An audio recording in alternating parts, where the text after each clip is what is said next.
Hello, S&P family. It's Jed. Welcome to the Bitcoin update. Happy Monday. I hope everyone's having a great start of the week. Bitcoin. Actually, before I start, as you guys can see, I changed the background color. I updated the Bitcoin chart to more local time frames. I felt like what I had previously was very messy and cluttered because we had a lot of levels marked since down here. So levels are still the same, guys. Nothing has changed. I just feel like at some point it was beginning to feel like everything was just way too cluttered. So I just cleaned up the chart a bit. So here on the weekly time frame, obviously we can clearly see that it's been making lower highs since the beginning of this year. Even at this point, it is considered a lower high on a macro time frame. But against this high, it's good to see that it's higher than the previous local high, okay?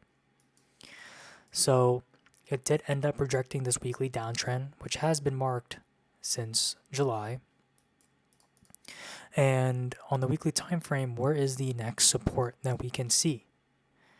Well, you guys know I like the bodies of the candles on the weekly time frame, so the next support will be at 57K. That would be a very, significant drop, guys. But obviously, that's not something that would entirely happen. We have to go into the smaller time frames like the daily, which we will go into just a bit.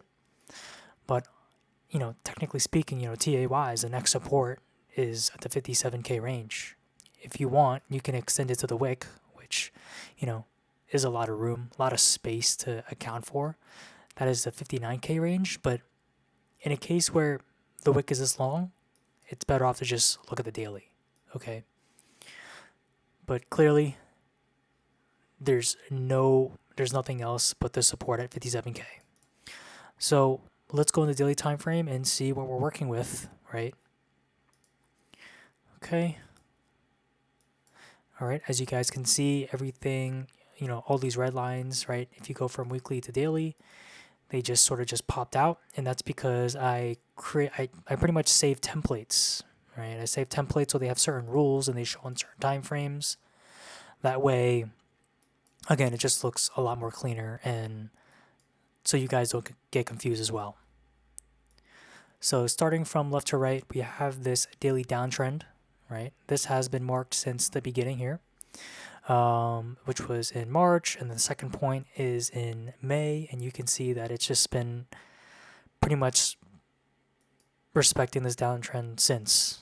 Okay, we have an origin resistance here, origin resistance here as well.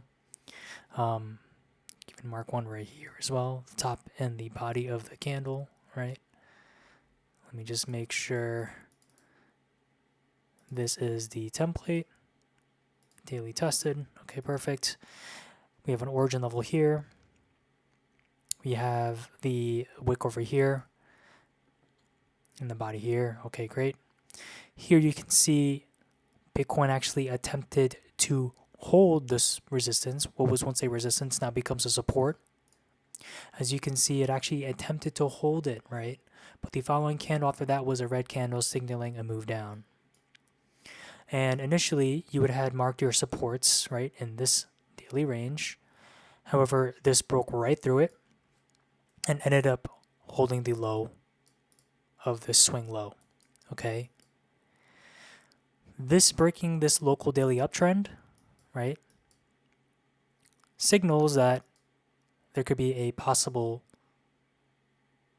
further move down, right? So whenever we break uptrends, right, guys, what happens? It goes to the next support in the same time frame, which in this case is a daily, and this is where it landed. So this weekly support that we had marked at the 57K range, right? Now we're having a little bit more detail inside of that weekly range on the daily time frame.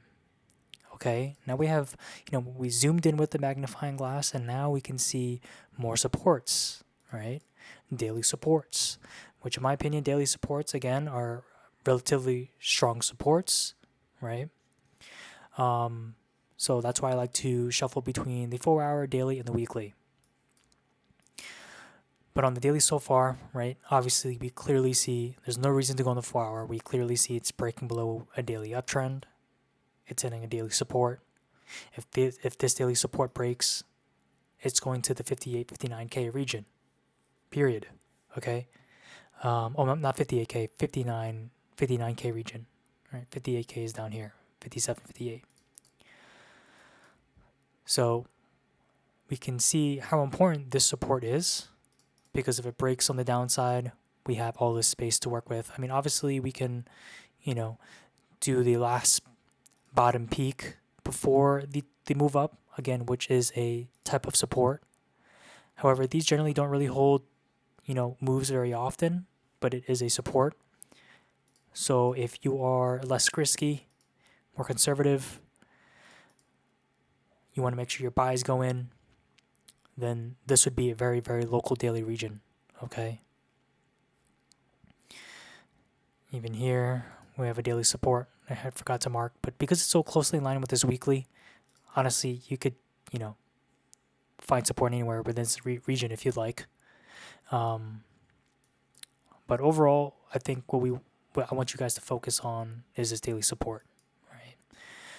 It's breaking below this daily uptrend. It's hitting daily support. Even with all these supports here, there's still a significant amount of space here. Same trend that brings it up will be the same trend that brings it down. And that's where it's going to go if it fails to hold the support. If it does hold and it ends up actually moving upwards, that'll be good, because this daily support has already been tested. It already has been used as support, right? Not just rejected, but it's already been used as support.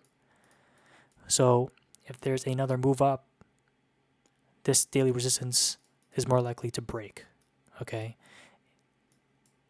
It just has to get past through this daily downtrend that we had marked here, right? This has been in existence for quite some time. So it's a very strong resistance. So when we think about it, guys, right, we had marked, right, we remember when Bitcoin was at this weekly level. Bitcoin so far has moved up almost 30%, right? So with a significant move like that, I wouldn't be surprised if there is a small retracement, possibly, at least within this range, right? If it continues to break this ranges, though, if it continues to break these daily ranges, then you have this weekly range here, okay? But I wouldn't get too far in that. Focus on this current move right here. If you're on altcoins, then also be cautious of that. Make sure you're aware of that when you're trading altcoins. Because if Bitcoin falls, then the altcoins will fall as well. Sometimes twice as hard, okay? So that's the Bitcoin update. We're going to look at the dominance. Okay. Weekly time frame. I didn't update the trend lines here because you see these black lines. Those are monthly levels, but we don't really need those right now. I just want to focus on the weekly time frame. Okay, nothing new here. It's just consistently respecting this weekly uptrend. So if the dominance falls down, there is a weekly uptrend support that it can hold and maintain for a possible move up, okay? I think what we're waiting here is this weekly resistance zone here, this wick and the body, okay? Pretty much waiting on that area, and you can clearly see that in this same area, the weekly uptrends are also perfectly in line with that. So lots of resistance here. I wouldn't be surprised if the dominance finds a heavy rejection within this region here. As you can see, there's still a lot of time until this region gets hit, but it's very important to be mindful of this area. The dominance does look like it is struggling a bit, but it's been struggling. Honestly, it's been struggling since the beginning of this year. It's just been a slow grind up. Again, that's why I wouldn't be surprised if I see a sudden move up into this region here, where there's heavy resistance, and the second the dominance breaks below this weekly uptrend, you guys already know what happens when anything breaks below an uptrend, right? Some pretty volatile downfall, pretty volatile retracement.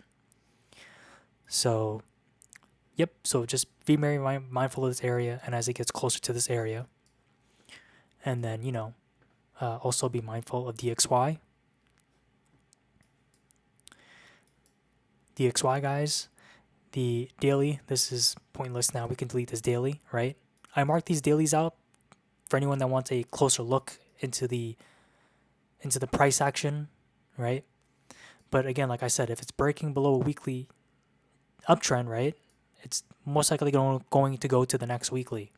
Okay, so we have these daily levels here, nice, all fun and games, but if it's breaking down below a weekly uptrend, it's most likely going within this region here, around the 99 region here. We do have a daily level here, but again, that's already been tested twice. And again, back to my point, if it's breaking a weekly level, where it's going to go next to? The next weekly support, okay? All the noise, all the smaller time frames like the daily, 4-hourly, those are just local supports that it can find support on, but eventually I think it'll find itself on this weekly support, right? Especially with all these news and rumors about the Fed, decreasing interest rates even more, which again weakens the dollar, which would make sense, right? It's all psychological, guys. You have to add some logic, some basic logic when you're looking at these charts. So even if we did want to evolve this, we can't yet anyway, because we have to wait until there's a solid green candle confirmation, and we still have 4 days left until that happens, or if this is even a green candle. But yeah, so that's DXY. So if anyone has any questions on Bitcoin, DXY, or the dominance chart, again, drop a comment down below on your question, and I'll be more than happy to get back to you as soon as possible. And sorry if I sound a little bit raspy. I've been sick the past week with bronchitis, but I'm way better now. So yeah, have a good night, guys. I will see you on the altcoin update. Bye.